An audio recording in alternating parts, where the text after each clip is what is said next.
Hi everyone, back to podcast by Gulshan. And today we have somebody who's really interesting. Even I don't know much about her. I didn't want to. I could have watched her podcast that she did earlier, but I didn't. All I know about you, Fatima, is that you have triplets with on the spectrum. That's right. But that's not your identity. Tell us, who is Fatima before you became a mother? Oh, before I became a mother. So my name is Fatima. And before I became a mother, I was a Japanophile.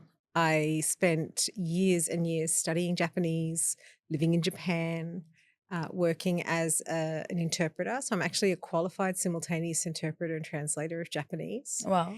And that skill and that knowledge took me from Australia to Japan to China, then across over to France, UK, India, and then to the UAE. And somewhere in there, I met a guy, and we got engaged, and then we got married, and we had after a long battle with infertility, we had triplets, and yeah, that's where we are today. So I am still somebody who loves languages. I love learning. I love travel, and I love helping people. And I believe that kindness is everything. And it's just been amplified since I've had the kids. So you said you had trouble with the infertility. Yeah. Did you ever meet people with disabilities? Did you know anyone in around you?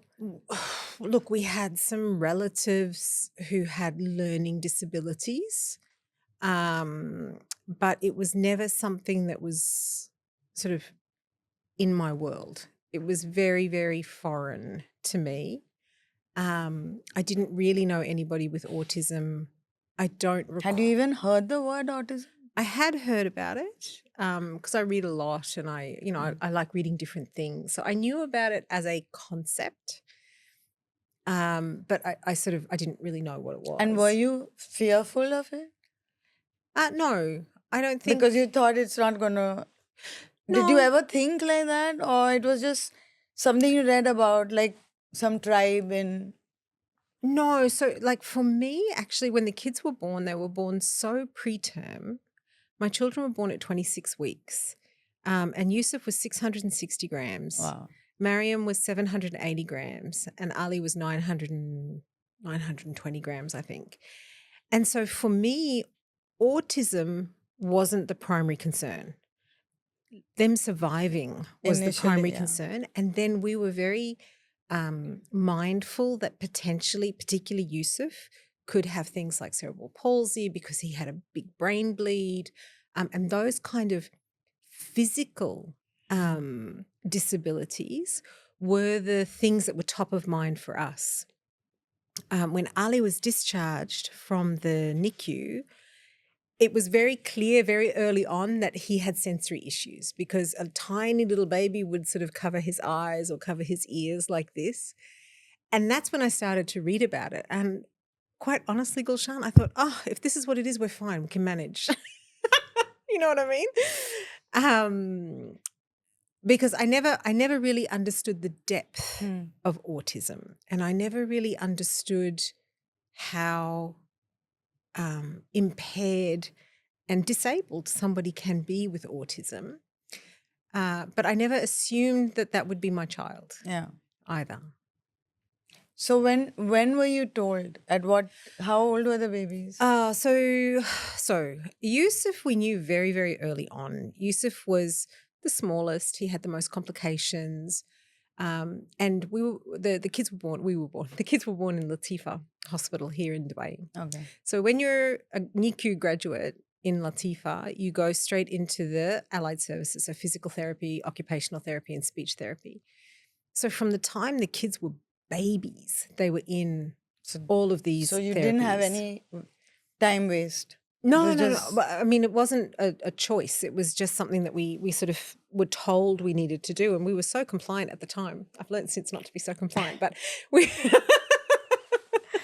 But we were so compliant at the time. And so we just followed the instructions. And I think it was a blessing because we were in that therapy early intervention stage. And I was told with Yusuf very early on, it looks like he has, autism spectrum. He was probably about 18 months. Ali was a little bit different. Ali kind of had these sensory issues, but never really a formal diagnosis. And I remember the therapy center, because then when we finished with Latifa, because Latifa is hard to keep getting appointments, and they also recommend to go to private centers when you need a little bit more intervention.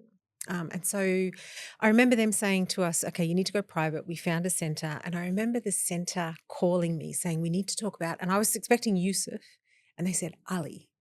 And I'm like, yeah, okay. Yeah, we do need to talk about Ali.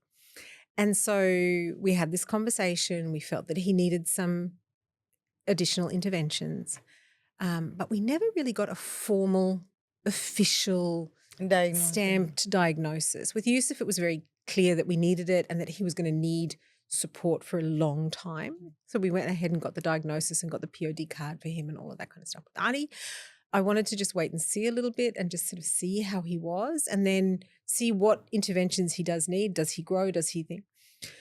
And Ali actually was nonverbal until he was 6 or 7, and then hyperverbal, right? So he picked it up. Right? Yeah, I think it's called Gestalt learning or Gestalt speech or something like that. So basically he learns entire phrases, entire concepts, and then he uses that to communicate. And now we have great conversations, but he has, hyperfixations and all that sort of stuff.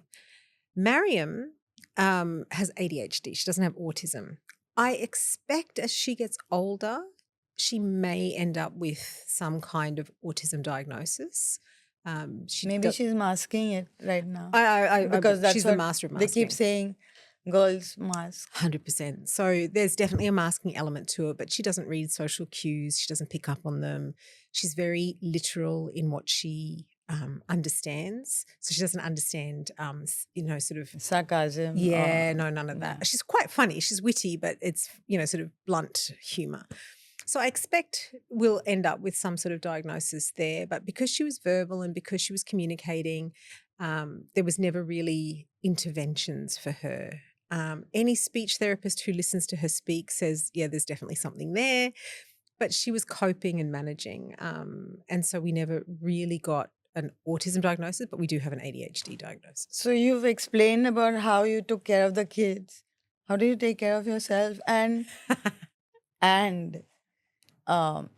because being a mother myself, Yeah.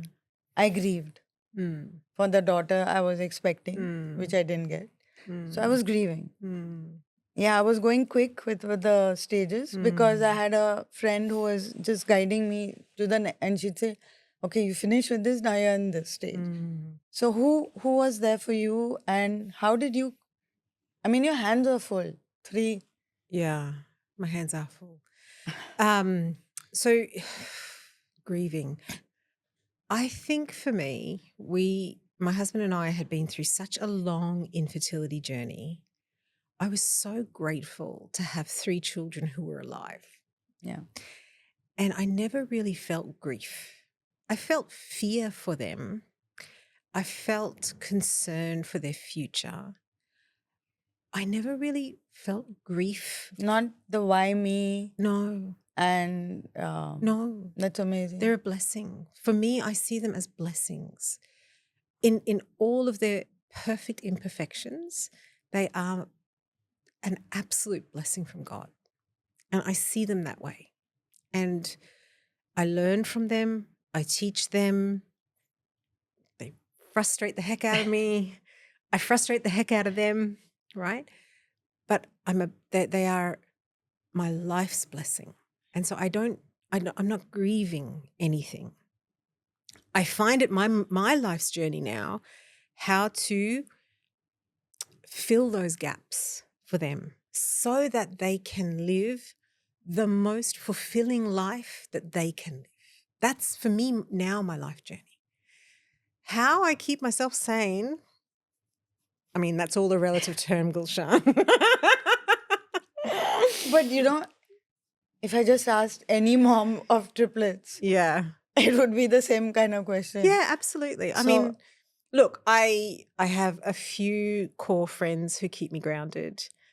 I lift weight. I don't know if you saw, but I'm a powerlifter. No, I didn't watch. Yeah, so I it. lift weights. I'm a powerlifter, and I love like going to the gym early in the morning and teaching myself the patience to do a little bit better every time. And that focus, that attention, that energy into something inanimate, right? Because it's a bar at the end of the day, it's a piece of iron.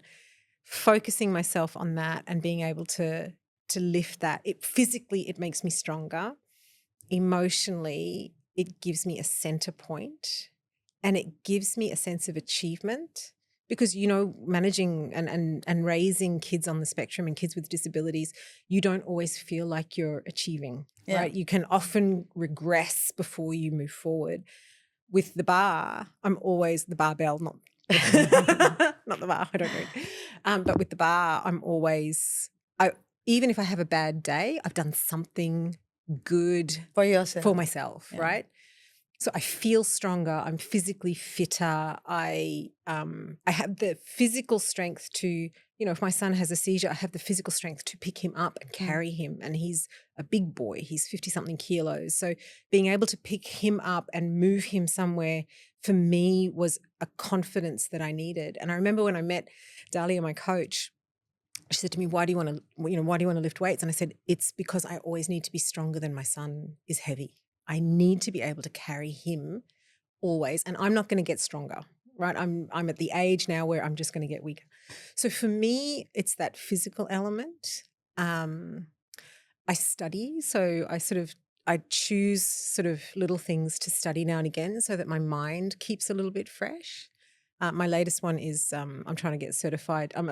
I work in customer experience, and so there's customer experience certification. So I'm working in customer experience certification, hopefully. So that's what I do for me. And can you tell us a little bit about your relationship with your husband? Because a lot of families just break up.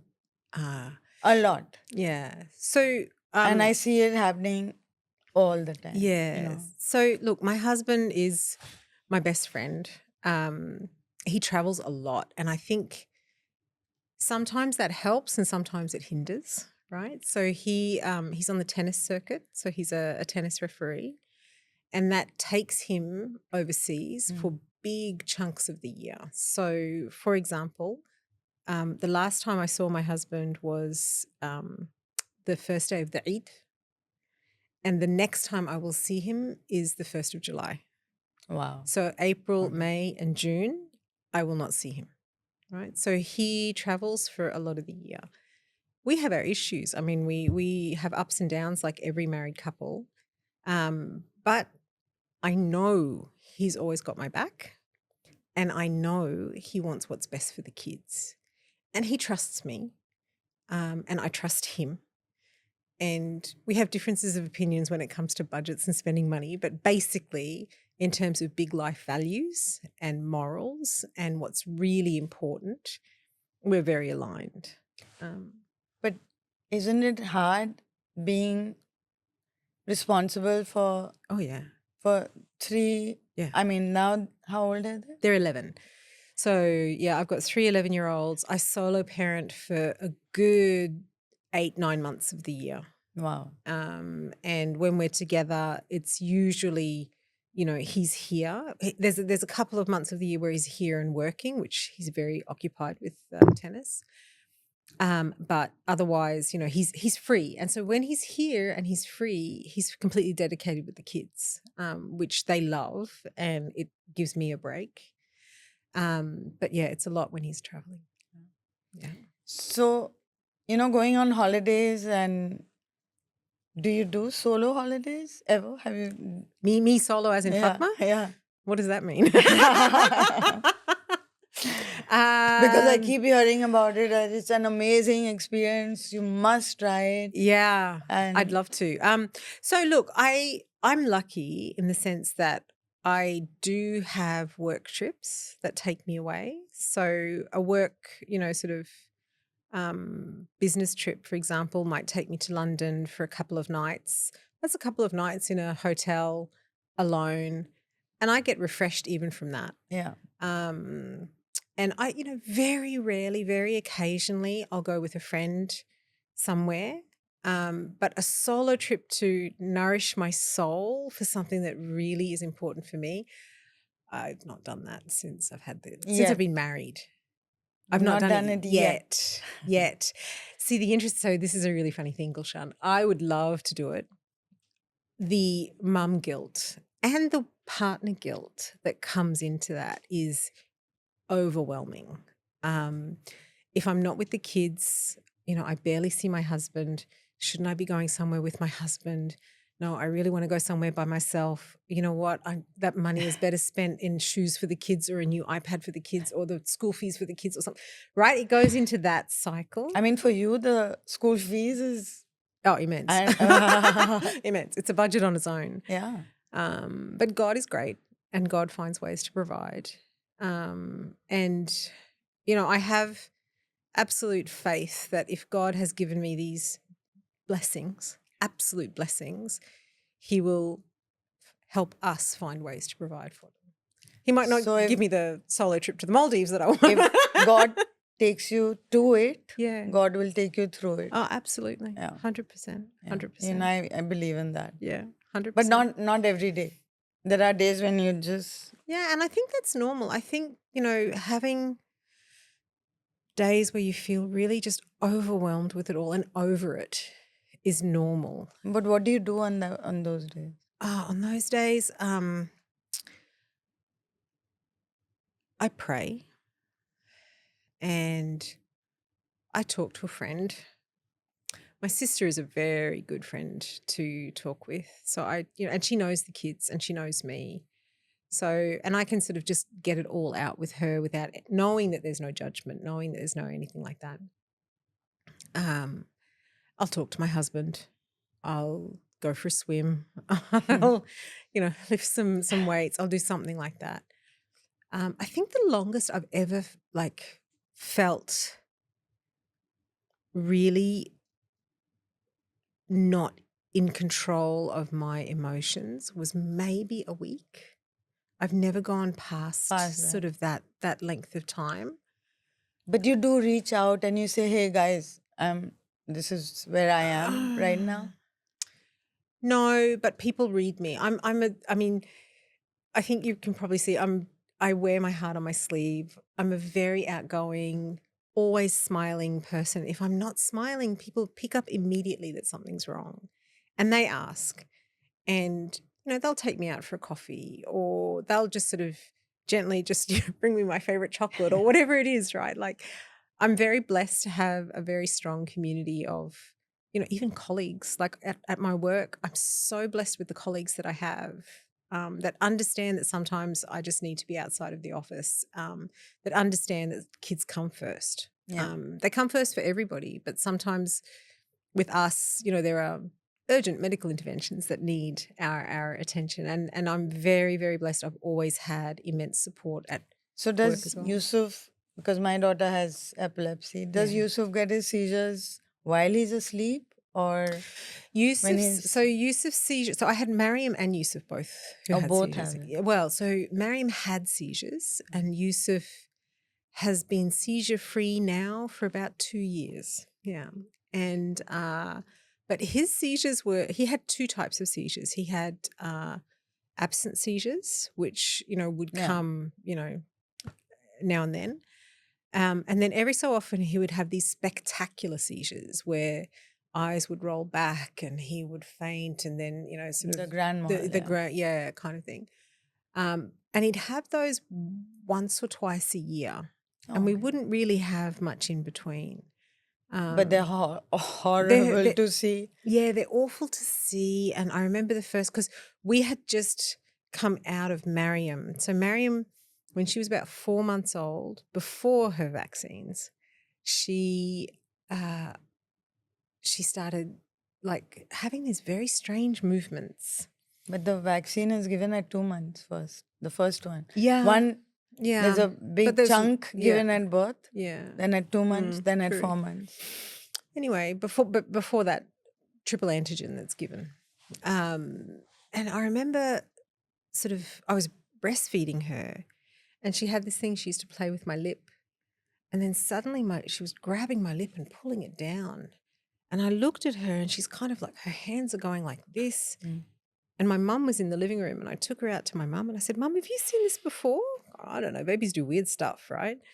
Have you seen this before? Is this normal? She goes, no, I've never seen that before. And I said, it's weird, isn't it? Yeah, it's weird. And then about 10 minutes later, she started doing it again. And her arms went up and her head went down and her knees had come up. I said, this is weird, Mum. And she's not snapping out. Like I couldn't get her attention. She wasn't snapping out of it.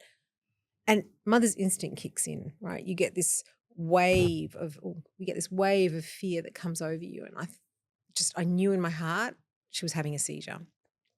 Put her in the car, drove her to Latifa. And I remember describing the seizure to the doctor, and the doctor understood something based on their experience and their knowledge and sort of what they imagine is happening. And they said, well, look, it's the first time. If it happens again, come back, right? We're not going to diagnose. She's a tiny little baby. Anything, it could have been anything, right? We get home and she does it again. So I whisk her back and I said, she's just done it again. And they said, what? Really? This is very odd. And they said, go home and the next time it happens, take a video and show us the video of what happens. So the next time I caught it, it was the following day. And she started seizing.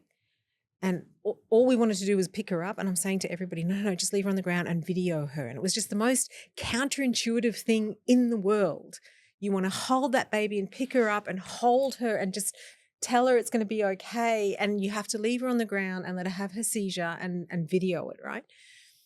And so I took her in to Latifa again. And I said, this is the video. And they went, this is a seizure. This is not just a seizure. This is a catastrophic seizure disorder. Okay. Called infantile spasms, which has a horrific prognosis. And, she needs EEGs and treatment and and we've only ever seen this very, very rarely, and it's a very rare seizure disorder. And she's not likely going to talk or walk or do any of that sort of stuff. Fine.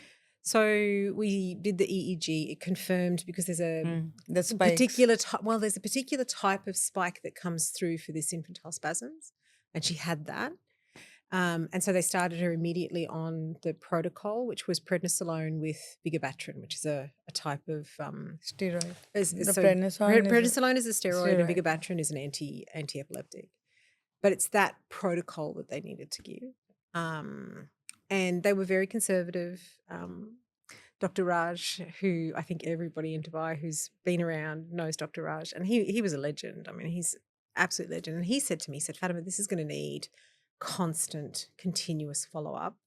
And he gave me the name of a couple of doctors. And he said, go and see one of these doctors outside. You'll get faster treatment than what I can provide you here. So we did that. And this doctor said, I have seen this before. We need to double the dose, triple the dose, knock it hard. She's going to swell up like a balloon from the prednisolone. But if we can get seizure control quickly, her prognosis is much, much better. So we had seizure control within 2 weeks from the first seizure, which is rare to get that quickly. But she lost all her skills. So she was 4 months corrected age, 7 months actual age.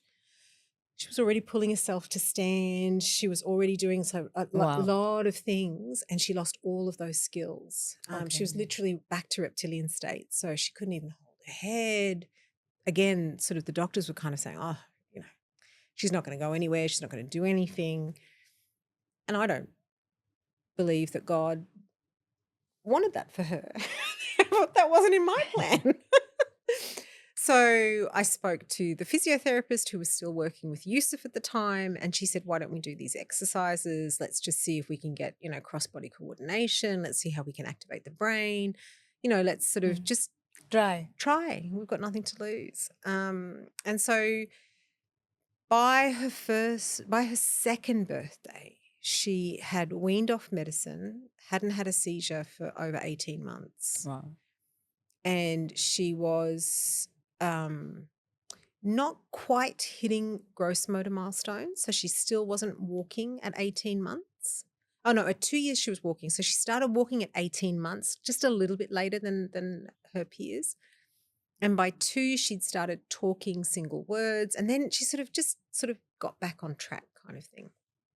But that was 2. And then when Yusuf was 5, he's in the playground at school. And he just spoke. No, Oh. he seized. He had his first seizure. And I went through this. It was almost PTSD. Yeah. It was almost like, no, you got this wrong. No, none today. I've had this. I'm not ready for not this. doing it again. No, I'm not doing it again. Like, no, thank you, but no. Right? And the panic and the wave of fear and just, it was PTSD all like, and I was sweating and I was teary and I was crying and I didn't know what to do. So, and I think Hanny was traveling. So I rang my best friend and she came up to the hospital and she was there and sort of the doctor said, well, you know, one seizure doesn't make a seizure disorder, doesn't make it epilepsy. Wait and see how it happens again. I'm like, wait and see how it, oh my God. No, do something. Unfortunately, he had another seizure relatively quickly. And they did a 24-hour EEG, and then it turned into, just at the last part of the 24-hour EEG, they sort of saw something. And so they said, we want to extend for another night. Can we extend? And they did that and they saw that there was spikes at night with Yusuf. And you know what that means, right? So that then upended our world. So somebody always slept in the room with Yusuf at that point. I mean, Zara is 28. She still sleeps with us. Yeah. Because all her seizures are in her sleep. Yeah. So Yusuf, you know, sort of was still very sporadic, the seizures, but we weren't monitoring the seizures at night very well. We didn't get those watches or anything like that. We just sort of left it. We tried all that. It wouldn't work. It didn't work? No. Yeah, I wasn't sure if it would. Even the mattress with the alarm. Yes, didn't work. Yeah, interesting. Yeah. Okay, my husband will be very pleased to hear that. It's like we didn't pay money for that. So I mean, we are the best. We are the best. We hear it, we feel it, we see it. And so, so I mean, we sort of managed Yusuf from the age of about 5 or 6 until now. And we've just had another EEG and an MRI and it's come back clear. So that's great news. And now we're considering a wean from the medicine. And we'll see how it goes. So, I mean, from that side, he's been very lucky. Yusuf has a diagnosis of a genetic disorder called primary hyperoxaluria, and he has type 3 of that, which is a liver kidney disorder. So again, the medication can affect. So medication can affect his liver and kidney, and we've got to be very careful about what we give him. But what is happening is his body is very sensitive to oxalates. And the oxalates are a natural compound that are found in all of the good, healthy food that I had been shoveling into my kids. Spinach, beetroot, sweet potato, berries. All this is like almost like poison for Yusuf. His body takes these oxalates and they can't process them, and it combines with the calcium in his body and it forms kidney stones. So this tiny little boy is a kidney stone production factory. And when the disease progresses, and for him, we're very fortunate, we're type 3, the progression of the disease is very, very slow. It's different than type 1 and 2. But when it does progress, you end up with crystals in your eyes and in your blood and in all those kind of things, right? Why? Yeah. I mean, subhanAllah, things like this. But And so, it's for us now, it's the management of the kidneys and the liver. To manage the kidneys, he takes high doses of potassium, which causes him a lot of pain. Potassium can really, affect the stomach and cause a lot of pain in the stomach. And, he's recently gained a lot of speech. We've been, putting him on some supplements and trying to watch his diet and all of those kind of things. Did you ever detox him? I've never detoxed him. I've done neem check protocols. Because I keep and hearing that. so much about detoxing. So I've bought all of the stuff to detox. It's sat in my cupboard, and it's just finding that energy and that time to do it. Yeah. And one of my, fellow mums has sort of said, I'll hold your hand through it. I'll help you through it. But it needs me to be mentally ready to do that. No, we started a different supplement called Technon. I don't know if you've heard of it, but Technon is it's a camel milk based supplement that has a lot of other stuff in it. And since he's been taking that, we've seen a lot of really good progress. So he's speaking more. He got continence, so he was not able to, he was always wetting himself or not making it to the toilet on time, even at night. Since he's been on this, somehow or another, we're seeing. It's helped. Yeah, it's helped a lot. Whatever helps. Whatever helps, we're happy to continue it. So, and one of the things now that he's got a little bit more speech, one of the focuses with the speech therapy team was about self-advocacy. So telling us when he has pain, because what was happening with the kidneys, and I mean, you can imagine he's got kidney stones and he can't tell us he's got pain, and he has such an intense high pain threshold. Yeah. It would reach crisis point. So literally he'd have stones stuck in his urethra, and then he'd sort of say, pain. Poor kid. And so that was rushed into hospital and collapsing and, sort of really emergency sort of things. So now he's very good at telling us when he's not feeling well, pain, doctor, I need to see this, I need to see that, which is good. But yeah, I mean, Yusuf is a little bit more sort of medical, but not severe. I mean, I don't see any of their disabilities as severe. But the context of Yusuf makes it more difficult because he has because he had a brain bleed. His fine motor skills are heavily affected. Doesn't have an official CP diagnosis. It probably is CP, but it's mild. How are the three of them? Together? Together. At the age of 11? It's a blood sport. It's a blood sport. They love each other dearly. They do have their own language and sync and communication, and it's lovely to see. But my God, do they fight? Oh my God, do they fight? They fight. That's amazing. Fight. Yeah, it's amazing. Yeah. Right? So are they sharing a room or? The three of them still share a room. Okay. So they've been together since they were born. I've sort of tried to encourage Mariam because she's getting a little bit older and maybe she wants her own room and a princess theme and and the boys can stay together. She wants to be in with her brothers. And then for a couple of nights, I sort of took Yusuf out and tried to, sort of settle him into his own room. And the other two objected. No, we want him with us. Right? So there is a special bond with triplets. I mean, they shared their first home was kind of together. Yeah. It's amazing, but that they fight. Yeah. And they love each other. Oh yeah, they do. They love each other deeply and fiercely. And are they different in their food habits and what they enjoy? Yeah. Are they different? Or I have three completely different human beings. They look different. Mariam is very fair, very gregarious, outgoing. She's a mini, condensed version of me. And she is like sunshine personified. And Ali is fiercely smart and very sensitive to the world and to situations, and he feels things deeply. And Yusuf has an insanely good memory. He can memorize things, he can repeat things, he sees patterns very quickly.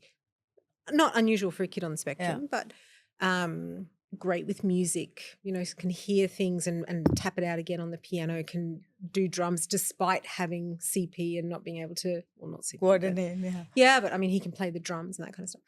And then in terms of food, Ali has a lot of sensory issues with food. I don't know if it goes as far as sort of diagnosing him with ARFID. He's not been diagnosed, but he really has a lot of restrictive eating habits.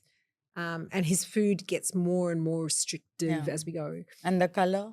Color is not bad, but I mean, he doesn't really. It's not only white. No, it's not only white. We're a benevolent dictatorship. We're not a democracy. So if the food is on the table, a little bit of it must be eaten. But I make sure to cook something that I know he will tolerate. So for vegetables, for example, he doesn't tolerate salads and fresh fruit and fresh vegetables, but he will eat cooked vegetables if they're very, very soft. So what we do is we cook the vegetables and then we sort of mash them up and then we mix them in with the rice. So he's getting it, right? And he'll eat that. He loves his protein. He loves his rice. He loves his bread. He loves his potato. But we always try to throw in that vegetable in there, or I bake things that have got vegetables in them. So, sort of whipped up spinach or sweet potato or... But if they all have different tastes, it's hard, right? Yeah, but again, you have to eat what you get. So we make little exceptions. So Yusuf, for example, I can get Yusuf to do almost anything for a donut. So, if Yusuf wants a donut, then, we'll have donuts and the other two will eat a donut, but it might not be their preferred thing. Mariam loves mangoes, right? So I'll get a mango for Mariam and I'll cut that up. So what we try to do is have the base the same for everybody, because I'm not a short order cook. I work full time, there's limits as to what we can do. So we have the base the same and then we try to sort of tweak it. Mariam loves a bit of fruit, so we do different fruit. Yusuf loves apples, so he has an apple after every meal. We try to do things like that so that everyone feels like they are being heard and understood. Yeah. So they're 11 now. Yeah.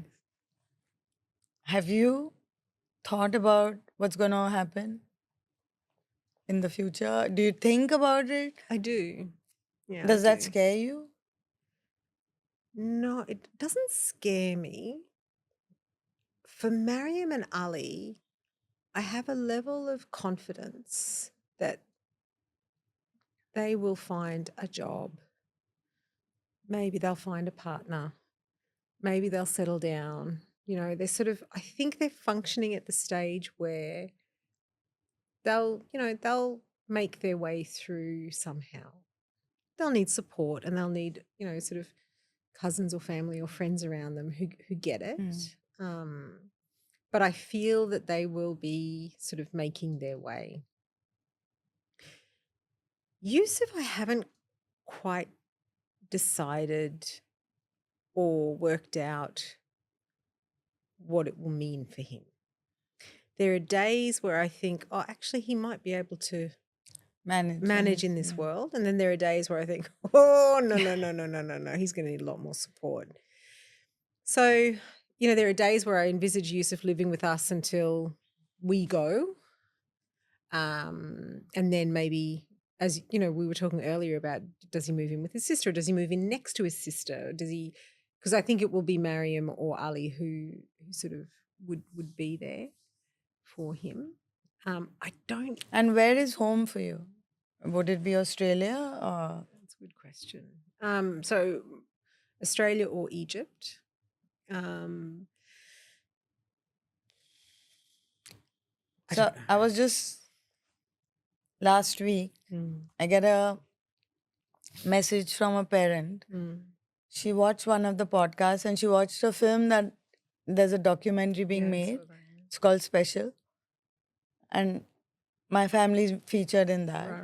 And she saw it in America, in New York. And then she said, send me this long message on Instagram. I really want to get in touch with you. So I said, this is my number. You want to call? And then she did. And then we spoke for such a long time. So she has a 20-year-old son on the spectrum. And he had behavior issues. It was hard for the family to keep him in the home So they put him in a Mm. residential home, Anderson in New York. It's supposed to be one of the best residential homes. They did so much research on it, and they went and they left him there. And they are not the kind of parents who just leave and walk away. Mm. You know, they used to go every weekend to see. He's the only child. Mm. And so they were visiting. They never saw anything different. Mm. And then one night, they get this anonymous video of the caretaker there pulling him by his genitals. Mm. And he said, "This is what's happening. I just want you to know." So the whistleblower was sent back. He was African. He had come from Africa to learn and work in America. He was sent back, deported, fined, sacked, everything. And the guy who was actually doing it, now finally, because the parents have just, hired lawyers, and so he just got between 1 to 3 years. If he's on good behavior, he'll be out in a year. Yeah. And this is going on. If you just type in Anderson, young boy, and the mom wants to talk to all the parents now because the dad, her name is Shalini, and her husband has got an app where I couldn't follow it too well, but if someone comes close to your child or your adult, immediately you will find out that there's danger and somebody's very close Right. to, and will inform you. So the camera will come on and you can see it. So he wants to talk to everybody about this app. That's our biggest fear. Look, I think if you're considering putting your child into care, yes, there are so many considerations that need to go on. I know, but they did all the research. They did Yeah. everything they could. Yeah. Nothing is foolproof.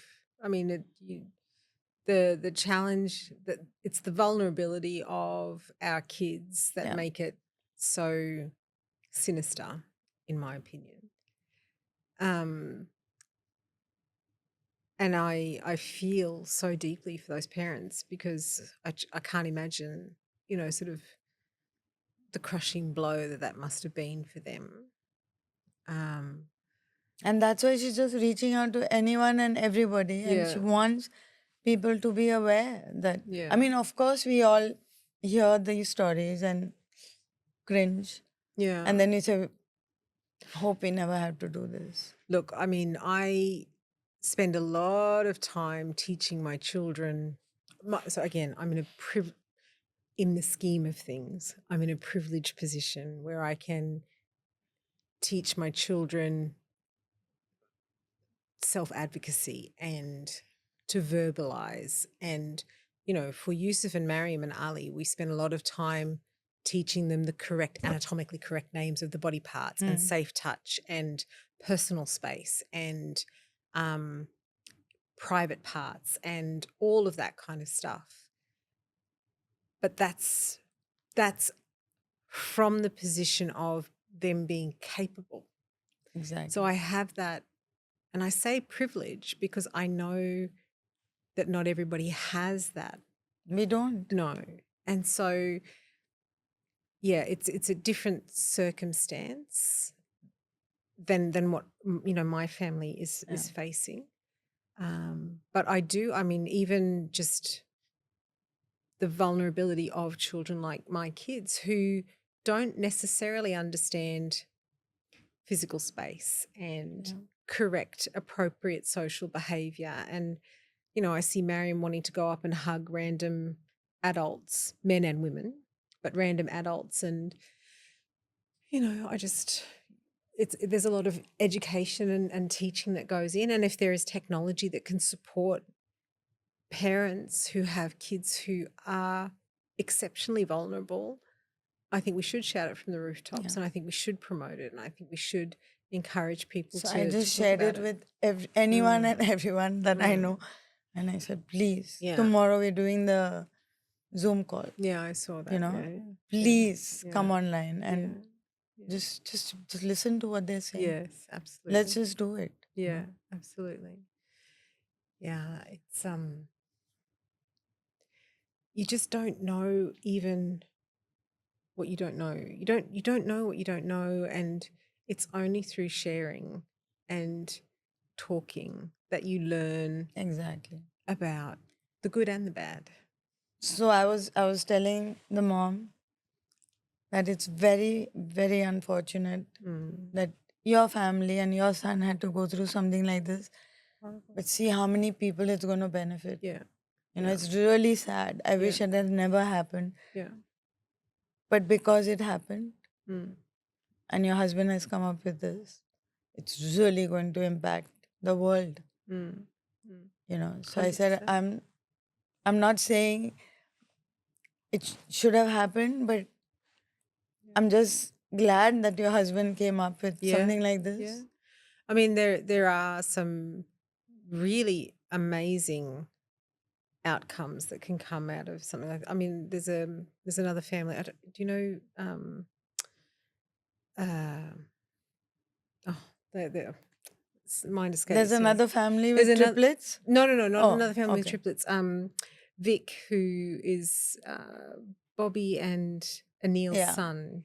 And he just and they have their daughter has set up a Angelica, yeah. Angelica has set up Mentra, Yeah. which is technology that can help sort of help people find people on the spectrum, neurodiverse adults to find work, and that's all through technology. So I think the more we as parents can look at what the gaps are and work out what needs solving and use technology to help our kids, the future and the possibilities are endless.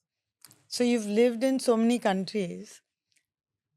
What are your views about being in Dubai with 3 PODs?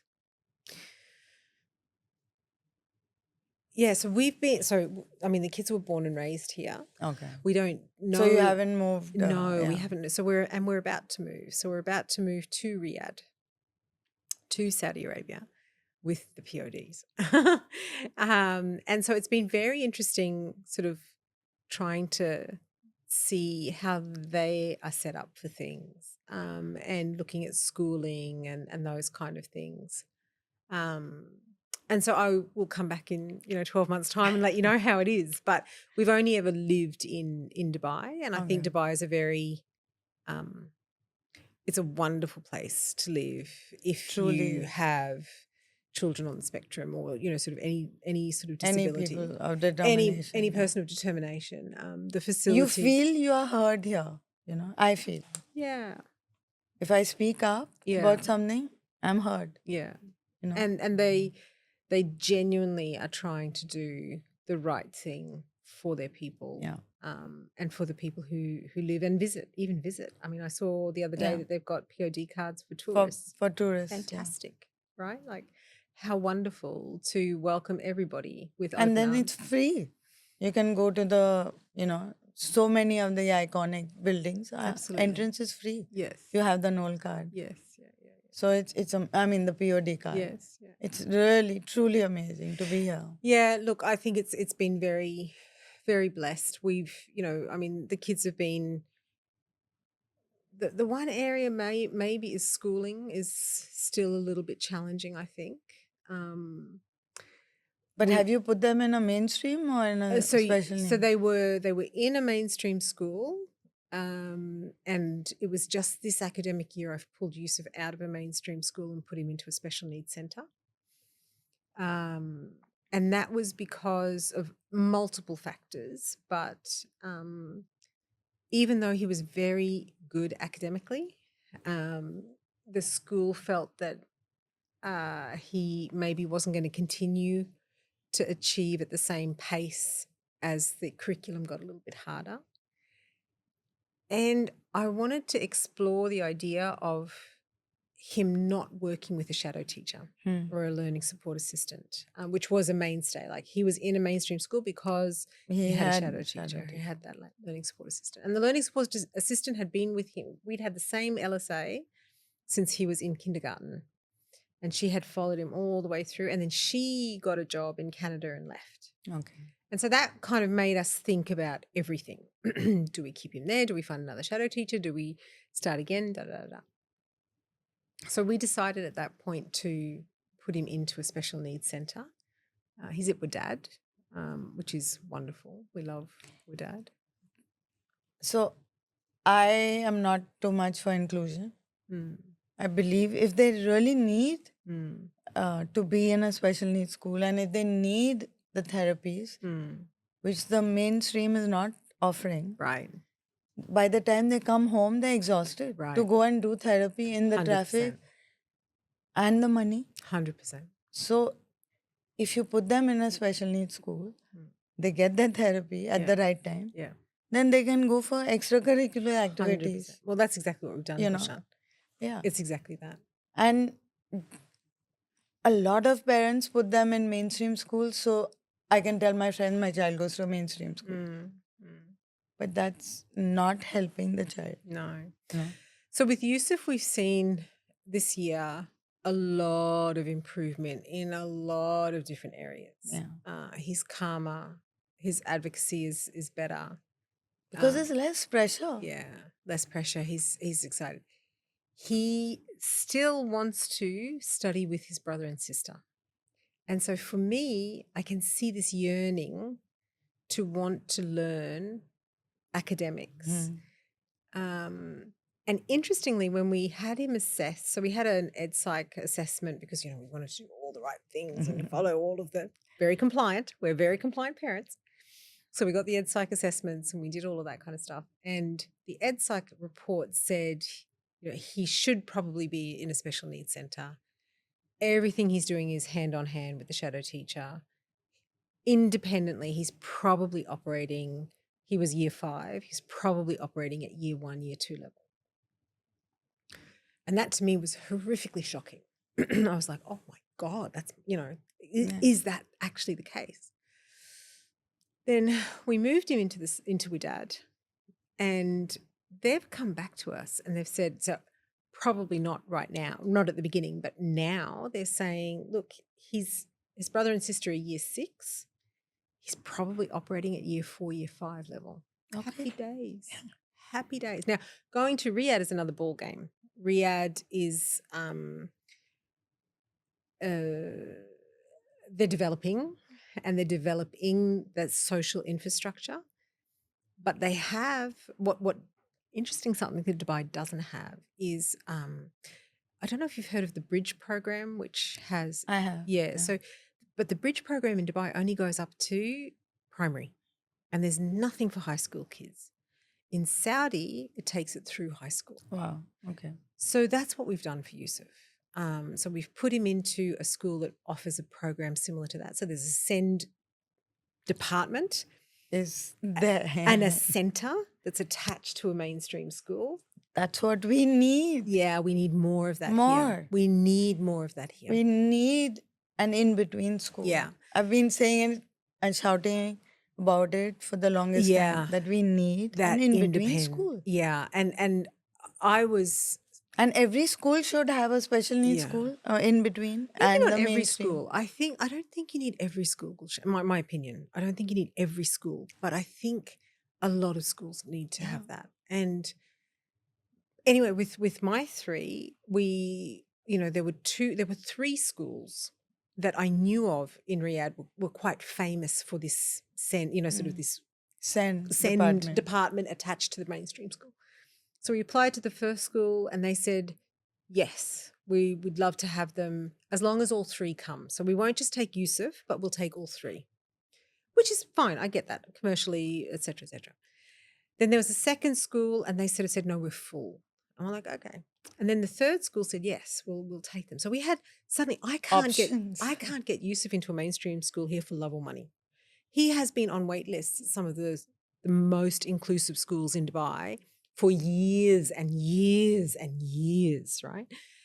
And the school that we're in has been wonderful, right? Like I have no criticisms of the school that we've been in and where Yusuf was for many, many years. Like I have no criticism whatsoever. But you're always looking for something a little bit more inclusive or a little bit different or a little bit more catered to the needs. Can't find it in Dubai. In Riyadh, I've got two options, right? And that was kind of what made us think seriously about going to Riyadh. Hani has a lot of work in Riyadh. I had been approached by a company and I sort of said to Hani, you're spending so much time in Riyadh. Let's just move. Let's just move there. Instead of spending 3 months together of the year, maybe we could spend 7 months of the year. I don't know if the marriage is going to survive, but we can give it a go after 20 years, because we've been married 20 years now. So after 20 years of only sort of spending short months together, now we're going to be spending a lot more together. But good luck. Yeah, right? But I think it's great for the kids and I think it's great for us as a family. Yeah. And, you know, Riyadh is just that little bit more relaxed. And slower. And slower. And the school is right next to the house. Perfect. And, you know, I can get the metro into work. And so we're just going to see how it goes. And I'm really interested to see how this, because if this works and I'm seeing what I'm hoping and and usually I'm pretty good at manifesting. So I'm manifesting what I think, you know, is going to be this really nice midway for Yusuf where he can go and learn. And he, you know, he misses things like Arabic and French. He's so good at languages because it's all about learning and patterns and all of that kind of stuff. Yeah, right. So he, right, 100% Gulshan. So I think, you know, those kind of things and mathematics and science and those kind of things, he loves that. And so being able to do that and be with his brother and sister, he misses his brother and sister, right? And his brother and sister miss him. And I'm kind of looking forward to having them back together again. The other two will go into the mainstream school and they might have shadow teacher support because sometimes they do need it, but they're not full-time support. And, you know, Ali, for example. What about friends? Do they? Yusuf in his new school has got fantastic friends. People with special needs should have friends. Yes. Who have special needs. 100%. If you keep thinking that the mainstream kids are going to be friends, it's not happening. Look, you know, it will happen in primary school. Yes. But high school, they don't have time. And they're all getting their crushes and they're falling in love. And they don't have time. Yeah. And I explain this to parents, you know, that in the end, they need friends. So it's interesting. A couple of years ago, we got introduced to this community in Dubai called Touch. And I don't know if you've heard of Touch. Of course, So that has been a wonderful, safe place for our kids.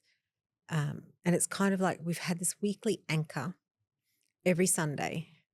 We go to this safe space where they are moving and they're physical and they do a little bit of CrossFit and they get physically active. They have friends. Yeah. They have, you know, and there's siblings and there's volunteers and there's neurotypical and neurodiverse and people with disabilities. It's the whole acceptance. Community. They're all just being accepted for who they are. Who they are. And not being forced to change for anybody. And it's really, you know, like Mariam, for example, she was having a period where she was acting out. Like there was just I'd never seen it before. Pre-puberty. Yeah, pre-puberty. I mean, there was part of it. I think she was going through some stuff as well, like at school, not feeling like she had friends and that kind of stuff. And that safe space anchored her in a way. And there was one of the volunteers there, the whole family volunteers, and they were exactly the same age. They happened to have the same birthday. And this girl was just so overwhelmingly kind and understanding and gave Mariam a peer. And her mother was so overwhelmingly understanding and kind. And then another mum who's Australian and her daughter also had infantile spasms, right? It's a very rare thing and a little bit older. But this girl is also such a great sort of big sister figure for Mariam. And the boys have this, rough and tumble with, bigger boys who are open and accepting and wonderful. And I just, that whole touch community has been such a godsend for us, to be able to form friendships in a safe space. Yeah. And if the kid walks off mid-sentence, nobody bats an eyelid. Oh, of course, okay, he'll come back another time or whatever it is, right? And so I'm so Grateful for something like that. for something like that. And you can start that in Riyadh. I hope so. I mean, I genuinely think that there's such a need for that. I'm already in 2 different WhatsApp groups for special needs parents in Riyadh. And they're crying out for things like that. Yeah. And I don't know if you've ever met Jean Winter, I who haven't. started. Oh, you should. But I've just heard so much about it. I mean, she just has this. I run a support group as well for the last 25 years. Yeah.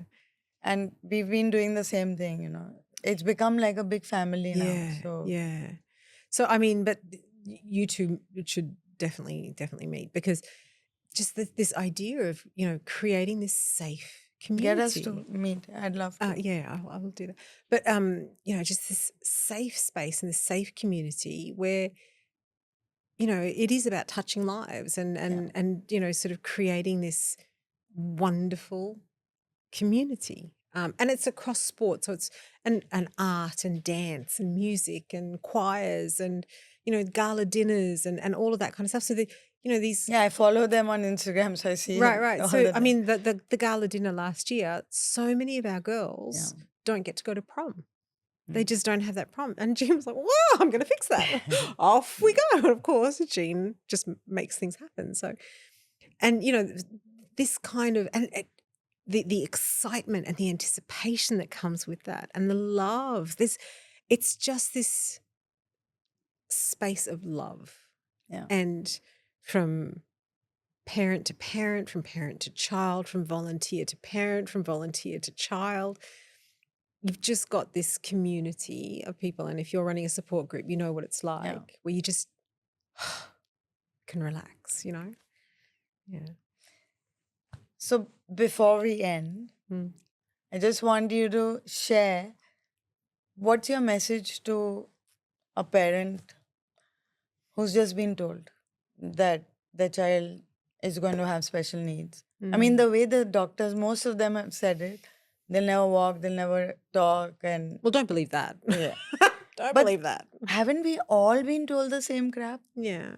I mean, mine really didn't walk. I mean, she's walking, but she's not talking. Yeah. But, look, I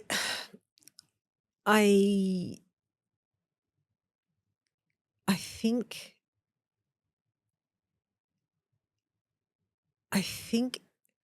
it's about resetting expectations. And I know people don't want to hear that, but sometimes that's a necessary part of acceptance. But then it doesn't mean less than. It does not mean less than. It means different. Yeah.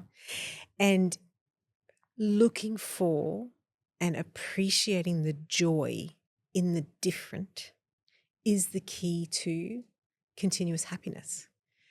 Because, I said to you, I don't grieve. I don't feel less than. I just feel different. And this overwhelming sense of gratitude and blessing for the blessings that have been given to me. And when you can get into that mindset, life is hard and life is ups and downs, but life is great. And life is just, there is always, even in the most difficult times, something to be grateful for. And appreciating that, I think, is the way forward. It doesn't feel like that. You need to go through a grieving process, go through the grieving process. If you wanted your child to do whatever it was, that might not happen. And you have to go through that in your own way. Yeah. But go through it quickly and then accept. And our job as parents, neurotypical or not neurotypical, neurotypical or neurodivergent, our job is to let that child have the most fulfilling life that child can have. That child most fulfilling life might be a doctor, it might be a lawyer, it might be an engineer, or it might be painting art that makes somebody's life beautiful. It might be smiling at somebody that gives this sense of blessing to somebody else. It might be giving somebody an opportunity to take care of them. You just don't know where the blessings are, but there are blessings in everything. And finding that joy. It's finding that joy and then amplifying it. Bigger than it probably needs to be. But yours is amplified. Yeah, ours is amplified. And we are loud out there in your face, and we celebrate everything, right? We celebrate everything, and we do it unashamedly because there's enough crap in life to get you down. So we're grateful. We're just so grateful. And are they religious as well? So we are a practicing spiritual family. My kids pray with me. Yusuf is quite cute. He will hear the adhan in the mall, and he'll just stop and he'll wait, and then he'll say the dua after it. So he feels this connection. He feels this. And it's not like you said you have to do it. He just does it. No, he does that. That's his. That's why I call him like barakah. I call him blessing, right? He is blessing. Just no matter how you look at it, no matter which angle you look at that child, he's just full of blessings. And he has his issues, and he's going to have challenges, and he's going to have, some of them might be insurmountable, right? We just don't know, but he is just so full of blessing. All of my children. And so it's every day when I put my head on that ground, it is immense, unreserved gratitude to God for those blessings. Thank you so much for being here. It's my gratitude for you. Thank you. And thank you for sharing so much. Oh, it's my pleasure. Thank you for having me. I hope you enjoyed this podcast. Wait for the next one.